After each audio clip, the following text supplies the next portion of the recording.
Running on Air by 11t7. Chapter 16, Part 1. Draco takes over the driving at Birmingham again. Harry isn't sure where they're going, but he doesn't mind. "Get some sleep," Draco tells him, and Harry nods. He faces Draco, his eyes barely open, just enough to observe Draco without him noticing. Every now and again the orange glow of a streetlight fades over the car, or the passing headlights of another car illuminating Draco's face for a second. Always looking ahead, he thinks, gazing at Draco's face. Never looking away. He falls asleep with his gaze still lingering on Draco. When he wakes next, it's a slow surface to reality. The blurred lights gradually come into focus, intersections dotted with traffic lights, bright street lights, cars flashing past. The sound of trains rumbling nearby. Harry straightens up in his seat, blinking slowly. London, he realizes. They're in London. His watch beeps. 3 a.m. But this city never sleeps, and the traffic is busy even now. Harry wonders how many people are on their way to Heathrow, on their way to 1,000 destinations he can only dream about. "Where are we going?" he murmurs, voice still raspy with sleep. Draco glances at him. "You're going home." The warm sleepiness falls away from Harry like a cloak. He looks at Draco, his heartbeat quickening. "Home," he repeats. "Your apartment," Draco says. The concrete box in the sky. Is this where it all ends? The flat, sandy beaches of Sutton-on-Sea. The bright bustle of Brighton. The soaring and windswept cliffs of the Cornish coastline. The canola meadows of Wiltshire. The star-filled sky of Snowdonia. And it all ends here, in an empty apartment with dusty furniture and blank walls. In incepto finis est. Well, of course this is how it will end. This was borrowed time, this trip. A journey stolen, moments that weren't supposed to happen, memories that were never supposed to be given. And now Draco will go back to the manor to his fussing mother and doting house elves, and Harry will go back to his blank white apartment and stand on the balcony and drink scotch. And maybe, if he listens closely enough, he might hear someone whistle, blow the wind southerly, southerly, southerly. In the deep and pristine wilderness of Snowdonia, it had felt like the moon had balanced on his heart, light and clear as the sky itself. Here in London, it seems to weigh on him, heavy as lead, making it hard to breathe. The weight only grows heavier as they leave the highway and follow increasingly familiar roads. At last, they've reached the apartment block. Draco parks the Renault with the same easy grace he always has, whether he's standing on the edge of a cliff in Cornwall or taking Harry's hand to show him a lake full of stars. For a moment, Harry's heart lifts as Draco walks with him into the stairwell, but then he remembers he's been driving for hours. A cup of coffee before he leaves again would be a basic courtesy at least. It feels strange to be back in the apartment again.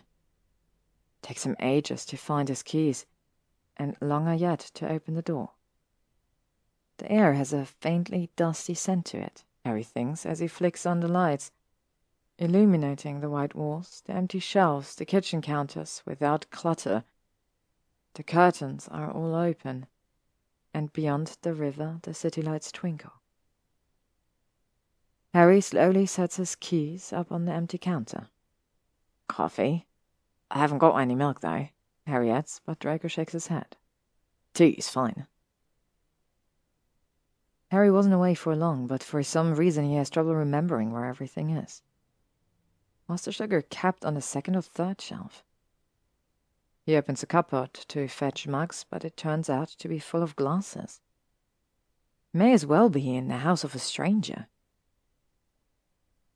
While they're waiting for the kettle to boil, Draco takes a seat at the island counter and tries a hand along the edge of it. There was a Christmas tree here once, he observes. Harry glances up. You remember? Not really. It's hard to remember, but there were little lights, weren't there? Yes. Harry remembers that quiet moment buried in the depth of December. Draco standing alone, illuminated by the faint glow of Christmas light. Harry had reached for him, and he had faded like a ghost. Before their hands even had a chance to touch, Harry looks down at his own hand for a moment, at the way his wrist flexes as he picks up the kettle and pours the water. This is real, Harry thinks. But he must have spoken the words aloud. Draco looks at him for a long moment before glancing down at the counter, his fingers still tracing meaningless patterns up on its surface. I'm getting better at that, he says. Telling them apart, memories and dreams and reality. So, there's really no reason for human contact anymore, Harry thinks dully. He pushes Draco's tea across the counter, resisting the urge to let their fingers brush. Seems to be a common theme to his thoughts tonight, he thinks. Hands reaching for each other. One leg looks strange. Draco's dark mark, next to I must not tell lies. Maybe I was wrong, Draco says, and Harry looks up with a surprised face. What? Maybe I was wrong. Draco repeats, his gaze intense and searching. Maybe we could have been friends. Dawn is arriving, Harry thinks, gazing past Draco to the glass sliding doors. Little more than a pale blue smudge on the horizon, hesitantly touching the low stars. For a moment, he could dream of it all. Travelling on and on, driving forever with Draco.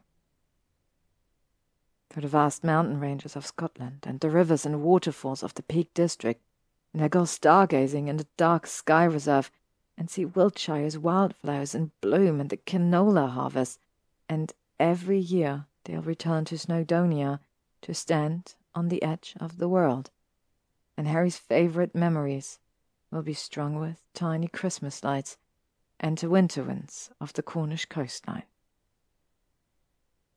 And then he remembers that Draco has spent the past 3 years stuck in the past, where he thought he'd die, unable to touch anyone, his voice unheard, his presence unseen. For 3 long years. Of course, it would all be surreal afterwards, and of course he'd smile at Harry and walk with him along the white cliffs of Dover and share childhood memories.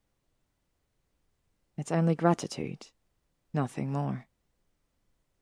He only ever initiated contact to reassure himself it was real. And now he knows it's real, and he'll come to his senses. He'll thank Harry for the cup of tea, stand up, and walk out that door like it's effortless. Like it all cost him nothing. And maybe it did. Harry doesn't want to think about the price he'll have to pay. So it's self-preservation that makes him shake his head, refusing to look at Draco, keeping his eyes locked on the kitchen counter as he replies. I think you were right, actually. We couldn't be friends. He doesn't dare look up, opting instead to carefully stir a teaspoon of sugar into his tea. He watches the tiny grain slowly dissolve. The silence stretches for a long time before Draco speaks. You said I'd change. There's something in his voice that Harry hasn't heard before, but he still doesn't look up. Yeah, well... Harry tries to focus on the cup of tea before him, making sure every last grain of sugar melts away to nothing. I just don't think we could have been friends. Draco's silent for a long time again. Harry at last chances a glance at him. Draco's not looking at him, he thinks with relief. He's staring at the view from the balcony door, staring at the city lights, the train slowly crawling along the track. "And now?" he says, his gaze unexpectedly flicking to Harry. Harry gives him a quick, uncomfortable smile before looking away. "Well, I guess we might be friends. I suppose that wouldn't be unexpected, seeing as I'm the one who figured out the case and got you back out of the past." He tries to smile again. After a long moment, Draco stands up. "So, it's a matter of gratitude, then?" he says slowly. "I guess so." "Well," Draco says, taking his Renault keycard from his pocket, "I'd better be going." "What? Now?" Harry asks with surprise, looking up. Draco meets his gaze, unblinking, his expression unwavering, like it's carved from stone. Giving nothing away, Harry thinks suddenly, although that's stupid because they're saying goodbye, not sharing secrets. Draco crosses the room and opens the door, stopping for a moment to look at Harry. "If it's a matter of gratitude, then thank you." Then he leaves, the door closing behind him. Harry crosses the room after a long moment, opening the sliding door to the balcony. The warm summer air caresses his face, and he turns to face the faint breeze, feeling it whisper through his hair. He leans on the balcony railing, gazing at the streets below, and after a few minutes he sees the Renault, headlights ghosting along the road as it goes past. He watches it until the red taillights have faded into darkness. In the distance, the sky lightens just a little more. "Do you have any idea," Hermione says, pacing in front of her fireplace, "how worried we were?" I'm really sorry." "You said that already." "Give that bloke a break," Ron cuts in, rubbing tiredly at the circles under his eyes. "Malfoy's been dragging him halfway across the country. You look awful." He heads, addressing Harry. "Don't say that," Hermione says with alarm, still pacing around the living room and nearly tripping over a pile of her own books. "He's fine. You're perfectly fine, aren't you, Harry? I mean, you'd tell us if you weren't." Harry's heart sinks with guilt at the anxious look on Hermione's face. I'm all right."